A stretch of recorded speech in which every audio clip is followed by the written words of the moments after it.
In Nepal's far western plains, the mighty Karnali River flows with life. The Karnali River, vast, untamed, and timeless. A lifeline for people, a sanctuary for wildlife. Home to 136 fish species, the vulnerable smooth-coated otter, marsh mugger, the rare, endangered gangetic dolphin, and the critically endangered gharial. For centuries, the river has also been a lifeline for the Sonaha and Tharu people, communities who fish, farm, and live by its banks. But in recent decades, that rhythm began to falter. Unsustainable fishing, unregulated mining, and the loss of biodiversity disrupted the harmony of life along its banks. And the people who depended on it most were the ones suffering the most. Karnali नदी एक सामाजिक हिसाबले आर्थिक र पर्यावरणीय हिसाबले एकदमै महत्त्वपूर्ण नदी हो। वन तथा वातावरण मन्त्रालयले पनि यसलाई यो नदी क्षेत्रको जैविक मार्गलाई प्राथमिकतामा राखेको छ संरक्षणको लागि हैन। अब विगतका दिनमा भएको अध्ययनले 100 भन्दा बढी प्रजातिको माछा पाइन्छ भन्ने छ यसमा। तर हामीले यो परियोजनाको सुरुवाती चरणमा बेसलाइनको सिलसिलामा अध्ययन गर्दाखेरि जम्मा 18 वटा प्रजाति मात्रै माछा भेटिएको थियो यहाँ हैन। अब यो हिसाबले पनि हामीले भन्न सक्छौं कति व्यापक रूपमा माछामा कमी आएको छ त। माछाको प्रजाति र माछाको संख्यामा एकदमै कमी आएको पाइन्छ यो कर्णाली नदीमा। Due to a lack of awareness and ownership towards aquatic biodiversity, wildlife started disappearing. And when the river called for help, its people were ready to answer. In June 2023, a new current of change began to flow.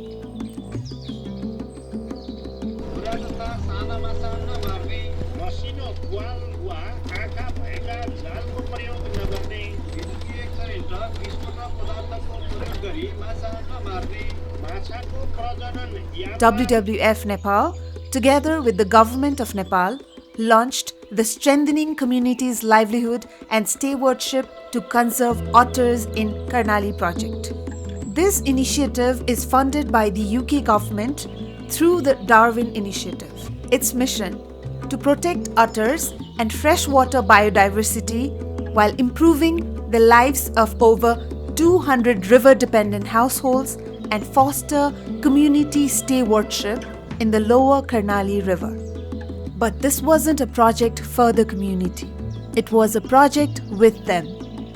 And so, the river found new guardians, the very people who know it best. उद भनेको लोप उन्मुख प्राणी हो भन्ने कुरा सुनेपछि त्यसलाई अनि कसरी बचाउने भन्ने कुरा उठेपछि अनि त्यो समूह गठन गरेर बचाउन सकिन्छ भन्ने कुरा हाम्रो समाजभित्र चलेपछि अनि हामीले समूह बनाएर ओदलाई संरक्षण गर्नुपर्छ भन्ने कुरातिर लागेको हो मेरो। जिम्मेवारी पाउँदा अलि खुसी चाहिँ लाग्यो हामीहरूलाई। त्यो जिम्मेवारी पाएपछि किनकि आफ्नो स्थानीय ठाउँको नदी हैन, आफूले खेलेर बढेर हुर्केको ठाउँमा काम गरिरहेको त्यसलाई बचाउने अनि भोलिको दिनको भावी दिनको लागि हामीहरूले त्यसमा बचाएपछि हाम्रो बच्चाहरूले पनि त्यो चीज हेर्न पाउन् भन्ने कुरा त्यो कुराहरू भएपछि हामीहरूलाई खुसी लाग्यो। त्यो विषयमा हामी अगाडि सर्छौं र त्यसको लागि हामी अगाडि काम गर्छौं। पहिला तपाईको हाम्रो पुर्खाहरूले सानो माछा छान्ने, ठुलो माछा मार्ने गर्थे, त्यो परम्परा एकदम राम्रो थियो। आजभोलि तपाईको बिउ पनि नछार्ने त्यो मार्ने गर्थे, तर पहिलाको त्यो फलो हामी नै अब युज गरिरहेका छौं। हामीहरू त्यो सचेतनाको कार्यक्रम चलाइरहेका छौं। तर माछा त मार्न त मार्ने, तर त्यति पनि नमार्ने।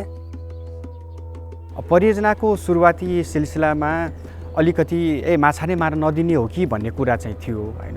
तर बिस्तारै बुझ्दै जाँदाखेरि नदी संरक्षण गर्नु भनेकै माछा संरक्षण गर्नु हो र माछा संरक्षण भएपछि आफ्नो भावी सन्ततिको लागि पनि माछा जोगाउँछ भन्ने कुरा बुझेपछि पहिला जस्तो जुन अलिकति चुनौतीहरू देखिएको थियो, सुनिएको थियो, त्यो चुनौती चाहिँ अहिलेको दिनहरुमा त्यो चुनौती आएको छैन। अब पहिलादेखि अब हामी संरक्षणमा लागेपछि माछा चाहिँ अब अहिले अलिअलि बढ्दै छन्, बढ्दै बिस्तारै बढिरहेछन्, अब बढ्छन् पनि अब माछा।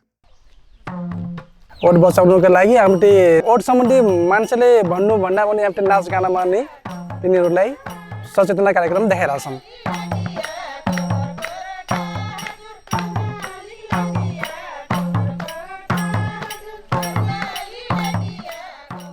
अटर च्याम्पियन भनेपछि अब समूहमा अगुवा जस्तै नदीमा कसरी माछा संरक्षण गर्नुपर्छ, ओत संरक्षण गर्नुपर्छ भनेर सिक्ने अनि सिकिसकेपछि समूहमा आएर आफूले सिकेको कुराहरू सबै समूहमा सिकाउने। महिनाको 2-2 चोटि अनुगमन जाने, अनुगमन गइसकेपछि उहाँहरूलाई सिकाउने कसरी अनुगमन गर्नुपर्छ, ओत के हो त, ओतको के दिशा कस्तो हुन्छ, पाइला कस्तो हुन्छ, तिनीहरू के खान्छन् तिनीहरूको बारेमा भन्ने अनि त्यसपछि मात्र संरक्षण गर्न सकिन्छ भन्ने सिकाउने। उहाँहरू उद्वाली भनेर जिस्काउनु अनि राम्रो मान्नुहुन्छ, नाम राखिदिनु भएको छ अनि मलाई एकदम राम्रो लाग्यो किनभनेपछि यति मेहनत गरिसकेपछि उद्वाली नाम परेछ। ओत हुनु भनेको स्वस्थ नदीको प्रतीक हो। हामी यस्तो राम्रो जनावरलाई संरक्षण गरिरहेछौँ भनेर गर्व लाग्यो के। Conservation alone is never enough. For communities to protect the river, they must also be able to thrive beside it. The project invested in reviving traditional skills, promoting new ones, and unlocking livelihoods from vegetable and fish farming to tailoring, handicrafts, and small shops. 208 households have been supported. 20 new enterprises have been registered, each a story of resilience. And as livelihoods grew, new financial lifelines emerged to keep the current of progress flowing. पहले तक की जाला मंजूरी करके आए घर खर्च कि अब तर खेती करी तो खाली अपन खाना खाली खोए और बेचना नहीं है। 30,000 लोन ले रहा था, अब उन्हीं से तो ढेर आमदनी आई गिल भाई मसे 6 कुंटल 7 कुंटल सब बिक्री हुई भाई। मैं वहाँ से सीख के आइनु ना, तब मैं यहाँ सिरमान है ना सीखनु, तब यहाँ सिरमान यहाँ काम करना, मैं वहाँ तालीम लेना। दोनों जाना सिरमंटी मिल के अपना काम कर लाती। यह काम करके हमारे घर खर्च पढ़ाई खर्च फे पुगाई लाती। 4 छोर छाइन पढ़ाई लाती हमारे वहाँ। यह तरकारी से नहीं सहज परल बा हमन। तरकारी खेती में से एकदम फायदा लागत हमन है ना। खुसी बाटी काखर नै खुसी रवि। योभन्दा पहिला हामीहरू चाहिँ माछा मार्ने, सुन चाल्ने र नदीको दाउरा अनि निकालेर बिक्री पनि गर्थ्यौँ। धनगढीमा 12 दिनको तालिम दिनुभयो अनि त्यसमा तालिम दिएपछि त्यो जिलेबी, समोसा अनि नमकिन, चिकन चाउमिन भयो, फ्राई राइस भयो अनि धेरै मिठाईहरू पनि हामी सिक्यौँ त्यहाँनिर। अहिले चाहिँ अलि राम्रो भएको छ किनकि दैनिक 1-2 रुपैयाँ पनि राख्न पाएका छौँ अनि सबै परिवार मिलेर नै यहीँ भित्र नै काम गर्न पाएका छौँ सबैजना। म चाहिँ बाहिर गएको थिएँ, यता म फर्किँदाखेरि चाहिँ मेरो मम्मीलाई WWF ओट संरक्षणदेखि चाहिँ होटल व्यवसायको लागि चाहिँ तालिम दिन थाल्यो। परिवारसँग पनि बस्न पाइएछ, है सुख दुःखमा पनि हेर्न पाइएछ अनि यो व्यवसाय गर्दाखेरि हामीलाई चाहिँ आम्दानी अनि आय स्रोतहरू नै उपलब्ध भएको छ। हामी चाहिँ एकदमै खुसी छौँ। Through project support, cooperatives began offering small loans and financial literacy training. Bindeshwari सहकारी संस्था से हमरा ये आर्थिक साक्षरता के तालिम फे पहली हाम्रो चाहिँ खेती लागि मल किन्न अनि बिया बालर फेक किन्न उन्ना से लेलर थे अनावश्यक अब ई चाजिकला लेहलाटी मल के लागि ऋण लेहलाटी कल से उन्ना खाली किल हाम्रो यूज करथे और घरे आसे अनावश्यक खर्च चाहिँ नहीं करके ज्या कामकला हाम्रो ऋण लेहलाटी ओ काम उ रकम हन प्रयोग करना त उन्ना से आमदनी हुई पैसा चाहिँ फे हमरा बचत उन्ना बिन्देश्वरी सहकारी संस्था में नै बचत करती। While livelihoods flourished, so did conservation. Researchers conducted ecological studies to understand and map critical fish and otter habitats. हामीले परियोजनाको सुरुवाती चरणमा यो कर्णाली तल्लो तटीय क्षेत्र कर्णाली नदीको तल्लो तटीय क्षेत्रमा कति अटर पाइँदो रहेछ त भनेर हामीले 58वटा ग्रिड बनाएर अध्ययन गरेका थियौँ। जुन अध्ययनमा चाहिँ 14वटा ठाउँमा चाहिँ अटर पाइएको थियो हैन। तर त्यही कुरा अहिले सन् 2026मा आएर अध्ययन गर्दाखेरि त्यही 58वटा ग्रिडमा नै अध्ययन गर्दाखेरि चाहिँ 32वटा ठाउँमा अटर पाइएको छ। सो यसले के क्लियर पिक्चर दिन्छ भन्दाखेरि 3 वर्ष साँच्चीकै नै अटर संरक्षणमा लाग्ने हो भने अटरको सङ्ख्या बढ्दो रहेछ।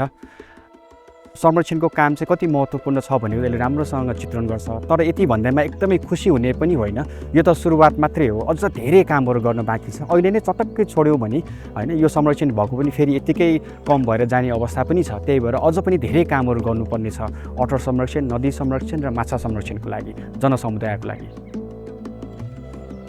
Similarly, local government with technical support from Sonaha Vikas Samaj and WWF declared Nepal's first ever fish sanctuary site from Satighat to Arnauha. यो कर्णाली नदीमा नेपालको पहिलो माछा संरक्षण क्षेत्र त्यहाँको स्थानीय सरकार टिकापुर र राजापुरले त्यहाँको स्थानीय साझेदारीहरूसँगको सहकार्यमा घोषणा गरिदिनु भएकोमा म लगायत हामी सम्पूर्ण संरक्षणकर्मी र संरक्षण प्रेमीहरू खुसी छौँ र हामी साह्रै उत्साहित भएका छौँ।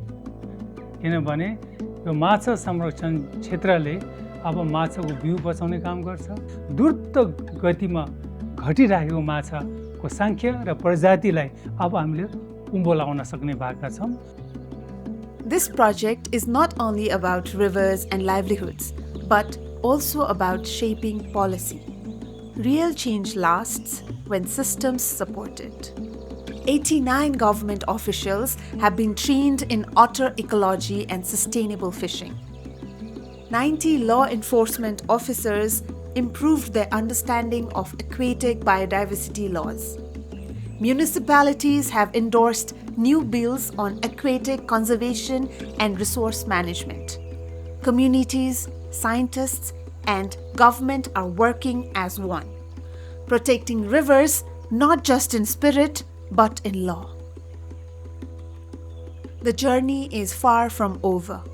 The Otter Conservation Action Plan finalized. Fish sanctuary declared with a management plan endorsed. Cooperatives strengthened. What began as a project has grown into a model, one ready to be upscaled and replicated across Nepal. A model that empowers women, honors tradition, and restores pride in stewardship. Here in the lower Karnali, people and nature share one future, one story of resilience. This is more than a project. It is a movement where otters swim free, where communities find dignity, and where the rivers of life continue to flow. For Nepal and for the world.